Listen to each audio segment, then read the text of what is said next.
अस्सलामुअलैकुम। आज का हमारा लेक्चर है ऑपरेटर्स के बारे में। ऑपरेटर्स के लेक्चर में हम असाइनमेंट ऑपरेटर पहले पढ़ चुके हैं और आज है अरिथमेटिक ऑपरेटर्स। अरिथमेटिक ऑपरेटर्स कौन से हैं? Multiplication, division, addition subtraction, plus minus and modulus operator या फिर परसेंटेज ऑपरेटर। सी लैंग्वेज में मॉड्यूलस ऑपरेटर कहा जा रहा है इसे, इसीलिए हम उसी तरह से इसे बोलेंगे।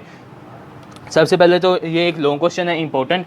अगर तो ये लॉन्ग क्वेश्चन में आता है तो सबसे पहले आपने सारे लिखने होंगे। इसमें डिवीजन नाम लिखा, नीचे डेफिनेशन और फिर उसकी एक एग्जांपल भी, जो कि लाजमी है। शॉर्ट क्वेश्चन में अगर उसने एग्जांपल पूछी होगी तो एग्जांपल बता सकते हैं, डेफिनेशन पूछी होगी तो डेफिनेशन लिख सकते हैं।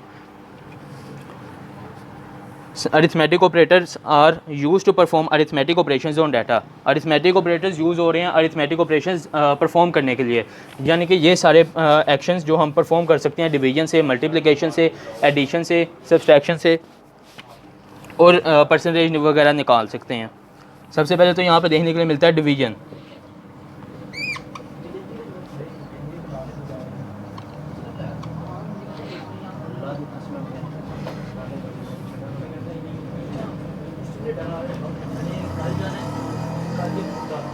सबसे पहले तो डिवीजन ऑपरेटर देखने के लिए मिल रहा है, फिर उसके बाद मल्टीप्लिकेशन ऑपरेटर। डिवीजन साथ साथ एग्जांपल भी देता रहता हूँ। डिवीजन ऑपरेटर में जो कि लिखा हुआ यहाँ पे, अगर इस टेबल को भी याद कर लेना हम शॉर्ट क्वेश्चन के लिए तो ये बहुत अच्छी बात है। और लॉन्ग क्वेश्चन में अगर आता है तो थोड़ा सा डिटेल में भी लिख सकते हैं, जैसा कि उन्होंने अलग-अलग टॉपिक में दिया गया, what is the use of operators या फिर what is the use of division operator या मल्टीप्लिकेशन ऑपरेटर। डिवीजन ऑपरेटर किस लिए यूज़ हो रहा है? It is use to divide the value on the left side by the value on right side. इसमें सिर्फ ये बताया गया है। वैसे हमें पता है कि डिवीजन ऑपरेटर किस लिए यूज़ हो रहा है, लेफ्ट साइड वाली वैल्यू को राइट साइड वाली वैल्यू से डिवाइड करने के लिए। इसी तरह multiplication, it is use to multiply two values. Addition, it is use to add two values. Subtraction, it is use to subtract two values. और मॉडुलस के लिए थोड़ा जानना ज़रूरी है। It gives reminder. रिमाइंडर का नाम यहाँ पे ज़रूर करना, क्योंकि परसेंटेज में या फिर अगर हम मॉडुलस लेते हैं तो उसका हमें एक रिमाइंडर मिलता है, रिमाइंडर वैल्यू। इस रिमाइंडर का जिक्र करना लाजमी है। अगर ये जिक्र नहीं करेंगे तो उस डेफिनेशन का कोई मतलब ही नहीं रह जाएगा। It gives the remainder value after dividing the left operand by the right operand.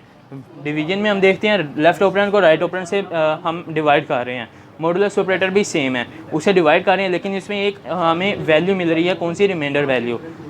बस इतना सही काम है इसमें शॉर्ट क्वेश्चन के हवाले से।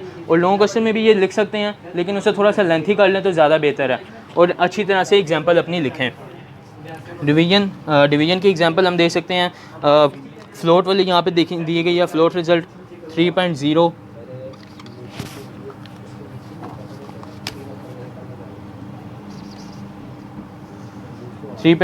डिवाइडेड बाई 2.0, या फिर कोई भी वैल्यू हम जिसे हम डिवाइड कर सकते हैं वो दे सकते हैं। इसमें इंपॉर्टेंट नोट है 3.0 2.0 हमने क्यों लिखा। ज़ीरो का यहाँ पे आना ज़रूरी नहीं है। वैसे इंपॉर्टेंट नोट है, if both of the operands are type integer. अगर तो दोनों इंटीजर टाइप्स हैं हमारे पास ऑपरेंट्स, तो इसका वैल्यू, इसका जो रिज़ल्ट होगा वो भी इंटीजर टाइप में ही आएगा, यानी कि पॉइंट में नहीं आएगा। आफ्टर दिस सबसे फ्लोट रिजल्ट में क्या आता है हमारे पास? After this statement the variable result contains the value 1.5। क्योंकि यहाँ पे पॉइंट आ गया तो यहाँ पे इस फ्लोटिंग पॉइंट वाली वैल्यू अगर लेंगे दोनों तो उसका रिजल्ट भी फ्लोटिंग पॉइंट में आएगा। अगर इंटीजर में लेते हैं तो उसका रिजल्ट भी इंटीजर में आता है। इंटीजर में हम किसी भी वैल्यू को डिवाइड कर सकते हैं। मसलन अगर 10 डिवाइडेड बाई 5 तो इसका रिजल्ट जो आ जाएगा वो 2, वो पॉइंट में नहीं आ रहा। इंपॉर्टेंट नोट पा रहे थे, if both of the operands are type integer, जो कि मैंने बताया अगर इंटीजर होंगे तो इंटीजर वैल्यू आएगी। कंसीडर द फॉलोइंग एग्जांपल जो यहाँ पे फ्लोट रिजल्ट में है 3 डिवाइडेड बाई 2। अगर इसको अगर डिवाइड करेंगे तो वैल्यू आएगी 1। फ्लोटिंग पॉइंट में अगर हम इसे ले जाते हैं 3.0 डिवाइडेड बाई 2 तो इसके आंसर जो आएगा वो 1.5 होगा। 3.0 डिवाइडेड बाई 2.0, इसका भी आंसर 1.5 है। इसके बाद मल्टीप्लिकेशन ऑपरेटर और इसकी एग्जांपल।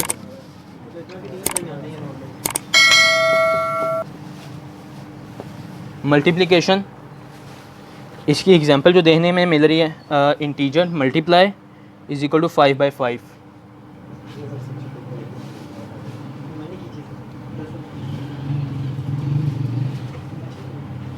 नॉर्मली जो हम मैथ में मल्टीप्लिकेशन का साइन इस्तेमाल करते हैं वो इस तरह सा होता है, इस तरह से।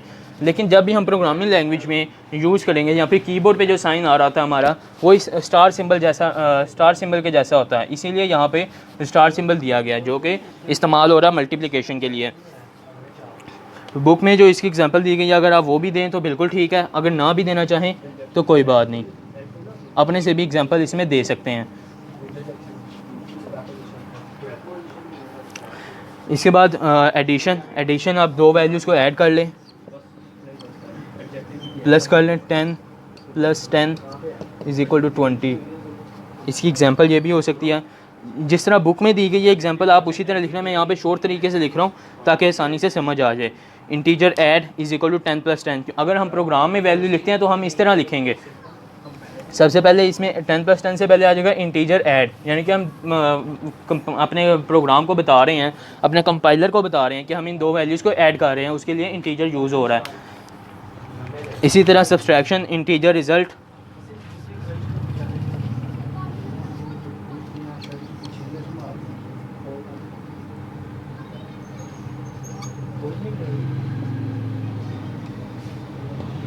इसी तरह सब्सट्रैक्शन में ज़रा पूरा लिख देता हूँ, इंटीजर रिज़ल्ट = 20 - 15, यानी कि जो हमें आउटपुट में शो होगा इंटीजर रिज़ल्ट जो शो होगा 20 - 15 का, वो होगा 5। बुक में ज़रा प्रोग्राम के हवाले से बताया गया, मैं आपको ज़रा जैसे हम नॉर्मली हम मैथ में यूज़ करते हैं, मैं आपको उस तरह से भी समझा रहा हूँ साथ साथ, ताकि आसानी से समझ आ जाए कि इस प्रोग्राम को हमने यूज़ कैसे करना है। मॉडुलस ऑपरेटर, इसके बाद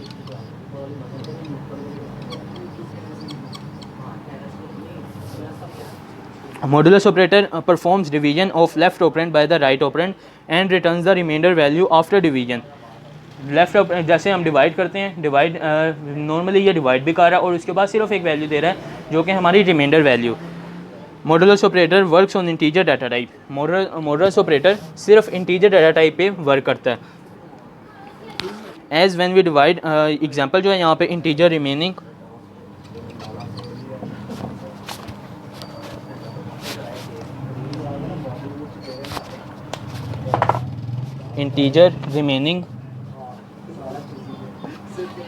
रिमेनिंग जो कि वैल्यू रिमाइंडर में आ रही है वो रिमेनिंग वैल्यू होगी हमारी।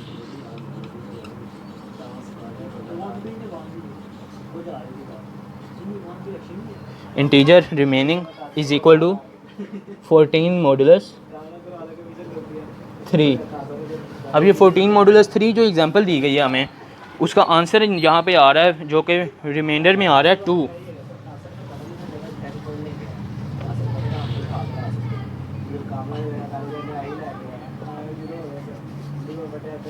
रिमाइंडर में 2 वैल्यू आ रही है इसकी, वो भी देख लेते हैं किस तरह से 14 3 से डिवाइड हो रहा है मॉडुलस और फिर इसका रिमाइंडर आ रहा है।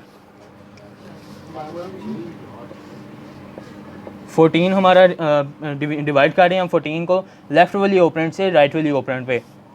14 और 3 4 = 12, तो यहाँ पे 12 आ गया और जो रिमाइंडर में हमारे पास वैल्यू आएगी वो होगी 2। इसी तरह से जो कि हम नॉर्मली डिवाइड करते हैं, छोटी क्लासेस से करते हुए आ रहे हैं, उसी तरह से हम इस मॉडुलस का रिमाइंडर वैल्यू निकाल सकते हैं। आज के लेक्चर में सिर्फ ऑपरेटर्स से अरिथमेटिक ऑपरेटर्स जो कि सारे किए हैं, इसमें हमें 5 तरह के प्रोग्रामिंग टाइम देखने के लिए मिल रहे हैं, जिसका अलहदा से लेक्चर होगा और आसानी से समझा दूंगा कि उन प्रोग्रामिंग टाइम में जो हमें प्रोग्राम करवाए गए हैं वो किस तरह से करवाए गए हैं। आज के लिए इतना ही। होप सो आपको आज का लेक्चर आसानी से समझ आ गया होगा। अल्लाह हाफिज़।